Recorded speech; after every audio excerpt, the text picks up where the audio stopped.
ET doesn't care about, any of our societal status or your belief systems.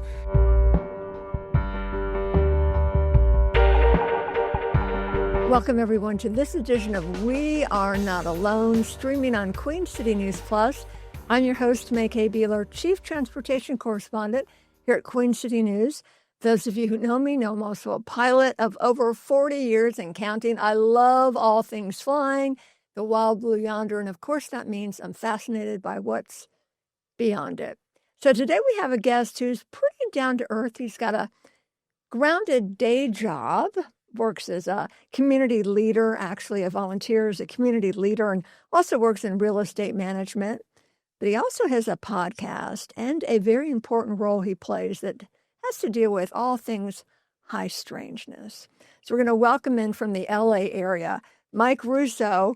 And Mike, congratulations, because I understand that you have the distinction of being the MUFON Field Investigator of the Year for 2025. Congratulations and welcome in. Thank you, Make. I appreciate your time and visiting with me. And yes, I did get that honor a couple months ago in July at the MUFON Symposium. Well, for folks that I know, pretty much everybody knows what MUFON is, but we do have some people who are new to the UFO community. Tell us about MUFON. And you are a field investigator. Tell us what your role is and how you got this distinction. MUFON is the Mutual UFO Network. It's been around since 1969, and it is worldwide. And I work in the Southern California chapter of that. SoCalMUFON.com is the website that we see there. There's about 12 of us or so on the team here. Gino is our state director, and we investigate UFOs essentially. There's a couple different wings, if you will. I'm an investigator who does the nuts and bolts investigations, as everybody on the team does. And I'm also part of the experiencer resource team. So we will listen to and help out people who have had contact with a non-human entity, whether it was, just visual, or perhaps they boarded a spacecraft, or, even more wild than that, quite frankly. So you never know what kind of conversations are going to be had here. And they're all fascinating things. Okay, so how in the world did you get involved in this? Did you see something yourself? How did you get interested in this? I did actually, yeah. Aside from the weird stuff that's happened sort of my whole life, I saw something very specific actually.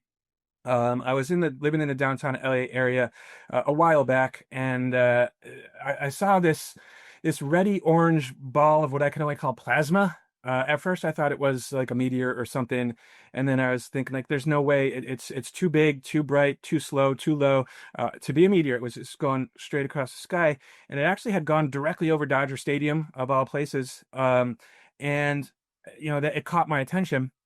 And then after that, I looked to the other area of the sky, and I saw two more of the same colored thing that were just hovering. And one by one, they slowly went up and ascended in a controlled manner, one and then the other, and they essentially went into outer space, as it were.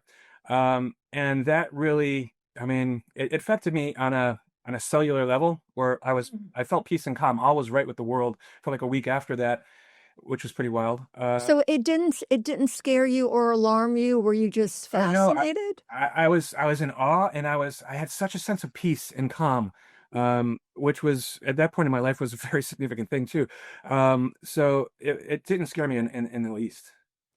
Did other people report this, or were you with anyone else that said, "Oh, look at that"? Nobody else reported it. I thought for sure they would. I don't know if it was a game or a concert, but something was going on at Dodger because the lights were on.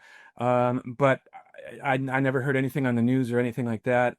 Oddly enough, I was going to shout out to the person who was at my place at the time, but I didn't. I was about to, and I didn't. And that's interesting too. We have limited time here, but that's kind of a hallmark as well, sometimes with sightings. So this then prompted you to study about UFOs or UAPs. What led you to MUFON? Did you report it to MUFON? I did report it to MUFON, but I didn't actually want to speak with them for whatever reason at the time. I just didn't want to talk. I wanted to report it, but I didn't want to talk about it. And that's one of the big things about MUFON is they actually reach out to you and they'll talk with you about it. And that's one of the most important aspects of the whole uh, you know, MUFON investigation is the witness interview. You get so much more information than than the photo itself or the video and the description of it, as it were. Well, So you've got a couple cases you're going to tell us about.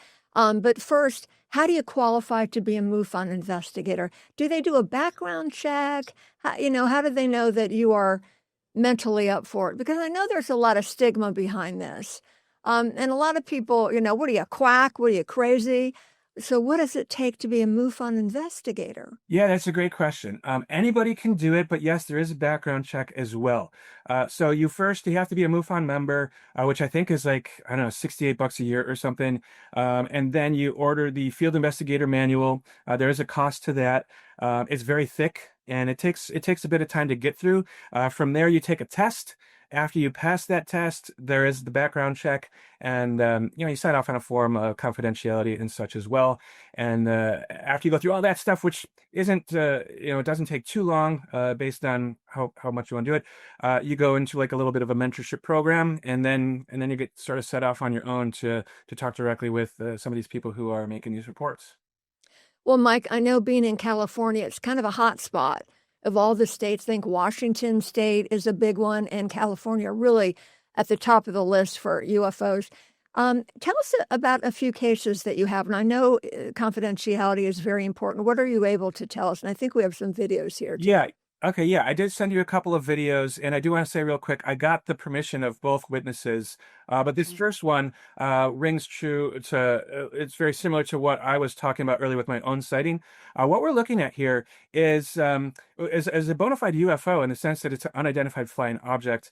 And I can get into that a little bit more in a second. But we're seeing what appears to be a plasma ball that's being chased. That the blinking light is actually a Nighthawk military helicopter. And the witness was pretty adamant that the color we're seeing here that's coming through the cell phone camera isn't quite correct. They described something similar to what I was describing, that reddy orange color. And it was going through the sky without any sound. This video actually does have some sound. I don't know if we can get there or not, but I also have a bit of a hobby of musician, composer, and audio engineer. I listen to the sound of the video repeatedly. There's only one helicopter engine that we hear. We hear an airplane briefly, and that's why on the flight radar there was a plane going over at the time, and then there was that the Nighthawk who was transponding. But I'm not picking up with my ears any engine from this light in the sky, which is, I think, a very significant point as well. To be fair, you know, not as you know, as a pilot, probably, right? Not all aircraft always transpond. That's a whole other thing, but it does muddy the waters a little bit. But there wasn't anything transponding in the sky at this particular moment in that direction, and I didn't hear any other engine noise. So combined with the witness testimony, I speak with the people at length. I deem this as a UFO, unidentified flying object.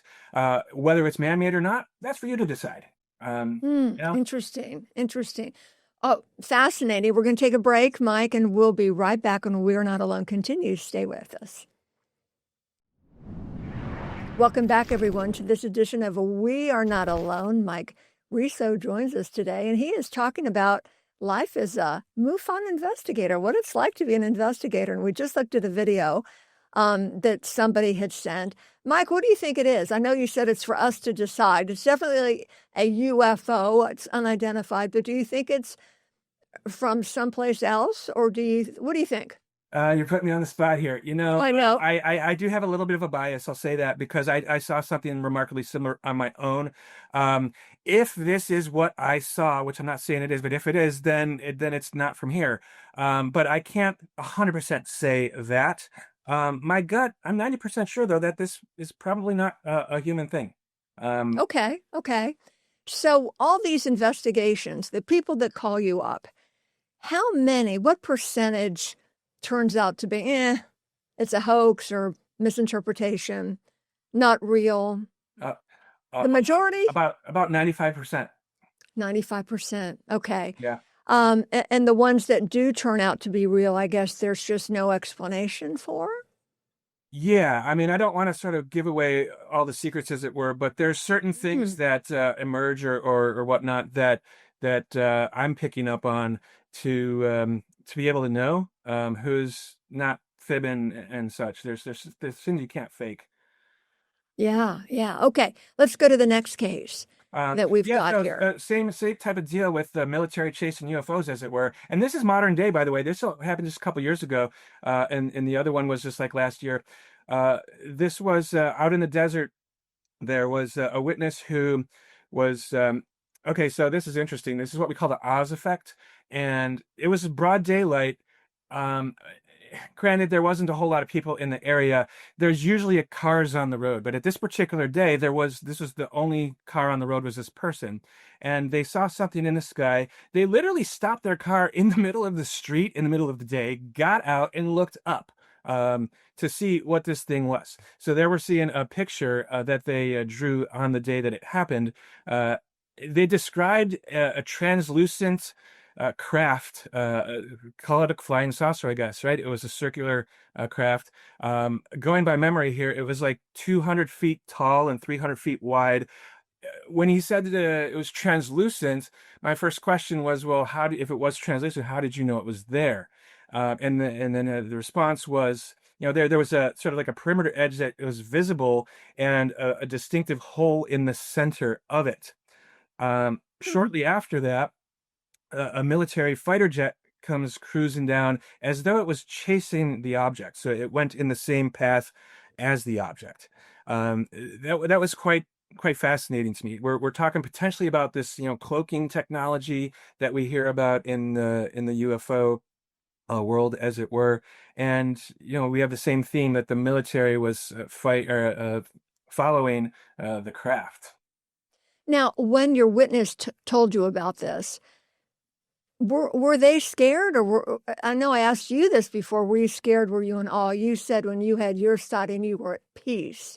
Mhm. This, I think, would be the witness. Were they scared? What was their reaction? No, they were not scared. They were, sort of taken that like awestruck, excited, I Hmm. guess perhaps, but not scared.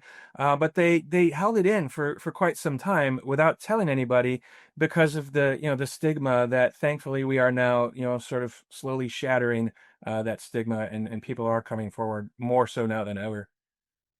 Mike, do you guys offer any counseling or refer them to people if they just need to talk about it? Are they able to Well, talk about it enough with you, or do they need to talk to other people as well to kind of process it? yeah, so that's thanks for asking. That's the biggest part of MUFON. We're sort of Mm. like your first step, as it were, in your process. This is a personal journey for everyone, in my opinion, and we're a great first place to go. Sometimes I can sort of do it all myself, or other members of the team, depending on who they talk to. Other times we will refer them out to whether it's a therapist, hypnotic regression people, group counseling, free or otherwise. So, it's sort of like you have to talk to the people first to understand, you know, what it is their needs are, and then we can, help refer them out on a case by case basis. Mike, do you find these folks have something in common? Um, Other than seeing something, other than seeing a UFO, do they have any personality traits or anything in common that you have been able to detect? no, and actually, that was one of the points I was going to bring up. There Hmm. is representation across the board. It does not matter anything about you, your skin tone, your intelligence, the amount of dollars in your bank account, where you are in the world. Nothing of that matters. People from there's millions and millions of people from all over who have had something happen. A lot of times they'll keep it inside, and sometimes they don't even know that it happened. But ET doesn't care about any of our societal status or your belief systems. If you're sort of picked to have a contact event, you don't get to choose when, where it's going to happen. So, anyone, anywhere, anytime, it can happen. Mike, has it changed you being in this role? You had your own sightings, it brought you peace. talking to different people, has it changed how you look at life? It has, yeah, in many, many ways. Can you tell us? Um, so, well, um, one of the things was what I just said, like, it doesn't matter who you are, Yeah. where it's going to happen. I mean, I've learned really how the world works, and that's pretty, in my opinion, the more spooky part than the aliens, as it were. But um, I think the biggest takeaway for me personally is that I've realized that this is an individual journey that we're all on. And I think a lot of people might be stuck in the superficial, the alien spaceship or the beings inside of it. That's just the surface level stuff. It's so much bigger than that. Hmm. There's not enough time right now to even, but that's just the nutshell version of some of what I've learned. So I kind of sense there's a spirituality to this and a personal journey that's maybe even hard for you to talk about. Um, let's talk about that Hellfire missile because that just happened. We reported on that here in the media. What's your take on this thing? Because people say this happened. A drone, a U.S. drone, hit this thing with supposedly a Hellfire missile. They say Hellfire missiles can destroy anything, yet it apparently seemed to bounce off this object. Any clue what this is? Well, I can't say for certain what it is, but my first reaction was that whatever the missile hit was not fully physical. Because if the missile, even let's play pretend to say the missile wasn't armed, it still didn't break into pieces. We should see an explosion or we should see the missile breaking into pieces. We see neither of those things. So that indicates to me that whatever that is, it's not physical in nature or fully physical in nature. I forget who it was, but there was someone who did some really great analysis saying that it was a balloon. And, I Hmm. can't say 100% that's what it is, but I would lean in that direction because the missile didn't break into pieces. So yeah. Yeah, and it's interesting because with special effects these days, we don't really know what we're looking at or if it's real or not. Has that been a challenge for you when you look at videos that people present to you? Well, I mean, there's things that we do. First of all, we always look at the original photo or video. If we don't have the original, we don't even bother to check. Okay. So Okay. there's ways to tell that if something's been tampered with or not. And we do sometimes get pictures of pictures or pictures of screens or whatever. And it's like, oh, I can't do anything until you send me the original file. So that is kind of our first step of making sure that it is legit. But then, as I said before, when you're talking to people, that's also when you pull out information that is very useful. We are going to take another break and we will be back when We Are Not Alone continues right after this. And we're back to this edition of We Are Not Alone with Mike Riso, a MUFON investigator. Mike, we've got to talk about this. We've talked about craft. Mhm. What about aliens? What's up with these so-called mantis beings? Have you talked to anybody who has met them, seen them? Yeah, so on my own channel, actually, a little bit ago, I sort of declared the year 2025 as the year of the mantis because they seem to be, more and more prevalent now. Now they're not new. Um, a lot of experiencers who have encountered what the gray beings uh, will say that in the background they see a mantis, and it can be Like a very praying a unsettling. praying mantis, a praying mantis, like I'm the bug? well, yeah, okay. So it's described as a creature that looks very similar to the praying mantis bug, only it's about 7 feet tall, and it's like right there, in the room, as it were. And it's a Wow. very off-putting, unsettling thing, as you might imagine. Sure. There's all kinds of theories in terms of if they're sort of pulling the strings, if you will, behind the scenes or whatnot. Um, but we also on my channel we recently talked with a guy named Tony Ghazi who is a channel for the Mantis, and he allegedly went into I mean he channeled them. So we had a conversation with these beings, which I know sounds wild. The main takeaway is that they're not actually that shape, they say that they are more of a mist of consciousness that presents themselves in that shape to us so that we can see it, and also intentionally to shock us, out of our, daily routine, as it were. Um, and at the end of the day, ironically enough, the as ugly as they might appear to us, their message is unconditional love. Oh. Oh, that's wonderful. I would think of all the images you could portray of yourself. If I'm just a light being and I'm projecting an image that you can maybe relate to, and no offense to the praying mantis is a wonderful little bug, but that would scare the hell out of me. Yeah, I mean, absolutely. that's not attractive. And I know people would say, well, you as a human being, you're not attractive. I know we all beauty is in the eye of the beholder, but why a mantis? I can only speculate, but from their their own words, as it were, it's intentionally to shock us. To shock us. One of the things they mentioned is that to something to the effect of, you want the day of disclosure, but you can't even get along with yourselves, and you look like each other. What is it going to be like when creatures or people who look nothing like you come into your experience? What then? Wow. So this is really deep. Yes, it is. It's really deep. So you have a podcast and you talk about all these wonderful topics. Where can people listen to you? How can they find out about you? And if they need to report something, how do they go about it? Well, first and foremost, if you want to report something, report it to MUFON.com or SoCalMUFON.com. Whether you're anywhere in the world, you can report, and then someone will contact you to sort of investigate that. In terms of my independent podcast, is called Universal Disclosure Podcast.com is the website, and it's we're on YouTube and audio only versions anywhere you get podcasts. Myself and my friend Reverend Stu in Melbourne, Australia, we get together on a regular basis. We talk with people all over the world, and we mix up the nuts and bolts with the non-physical, the esoteric, and the spiritual nature of all this stuff. But I do want to say religion is different than spirituality. But nonetheless, we have some wild conversations. We expand our consciousness. We make you think. It can get uncomfortable at times, but that's really what this is. It's so much more than the physical craft or the ET beings, as it were.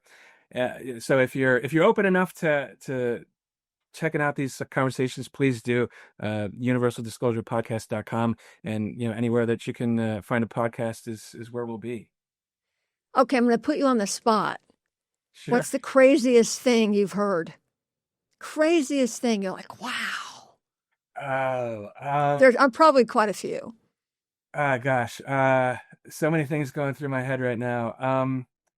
There's multiple different realities and multiple different worlds. There's multiple users, multiple me's, and we skip through those all the time, and we can live in whatever world we choose.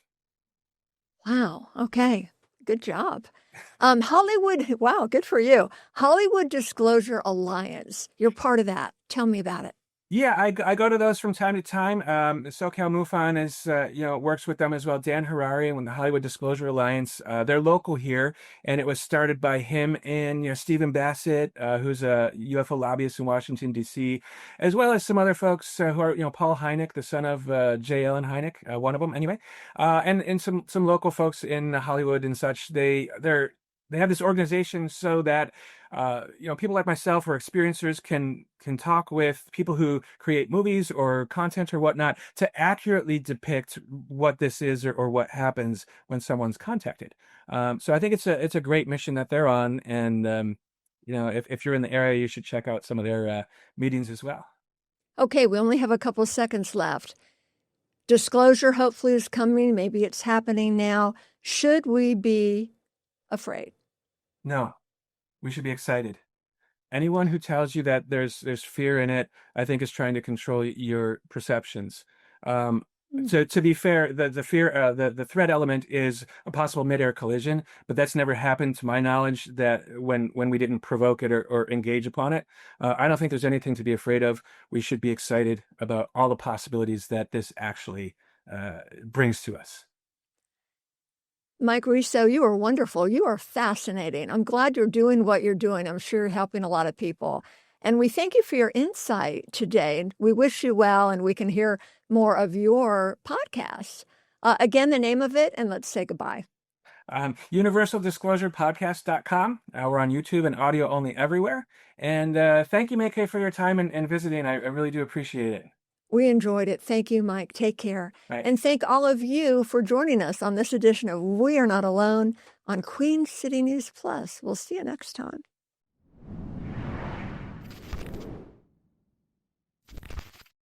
Queen City News Plus. Just search Queen City News on your smart TV's app store.